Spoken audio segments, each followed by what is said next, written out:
The headline that's been going around is Reeves sidelined as Starmer hires new economic team and surprise reshuffle.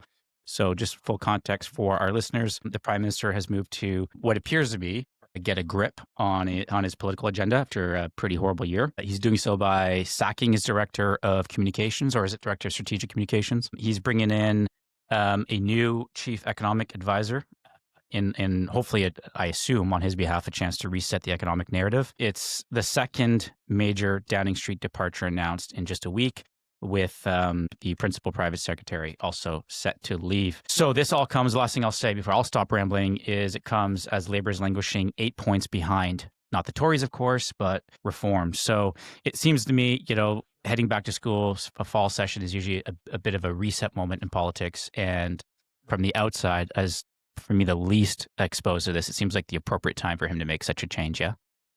Yeah, I mean, by the way, it's not fall, it's autumn. But yes, this is quite, I just try to make Joseph better every week. No, this is like a really quite a significant change. So Rich, but just on that polling issue, what's quite interesting is not only are Reform leading, but Reform now have more in the opinion polls, some of the polls that have come out, than Labour and the Conservatives together. Which so there was a poll last week, I think, had Reform on 34 or 35, and the Tories and Labour combined were on 33%. So this is quite an incredible thing. But it's fair to say that this change has been very much presented in the media as a complete humiliation for the Chancellor, Rachel Reeves.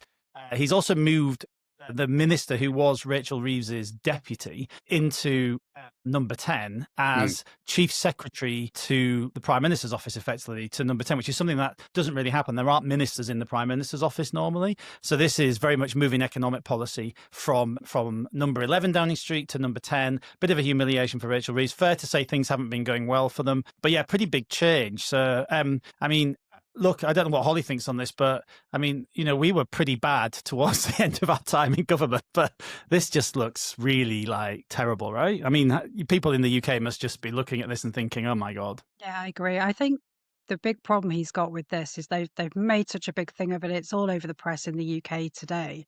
But it's that mixed message. Is this supposed to say, we're really grown up, we're bringing some serious economic thinkers in on this, and we're making these changes, and we're going to have a really grown up conversation about the economy? Or is this actually saying Rachel Reeves needs more help and that lack of faith in her? And those kind of mixed messages, particularly when it's so highlighted in the press and everybody in the country's been asked to think about it, are just really damaging, I think. They just don't equal competence in the mind of voters and people and constituents at home. And if you remember when we were booted out awfully, we were told that the grown-ups were back in charge. Right. And Rachel Reeves was very much vaunted as this kind of economic, grown-up who had worked as an economist. Maybe she didn't. We don't know. CV seems to be a little bit questionable on some of these things. And that the grown-ups were finally back in charge, and they were going to, just do all these very simple things that were going to stabilize everything, and everything was going to be jolly good. Well, instead, borrowing costs are really high. The economy's kind of stagnated. Inflation's back on the up.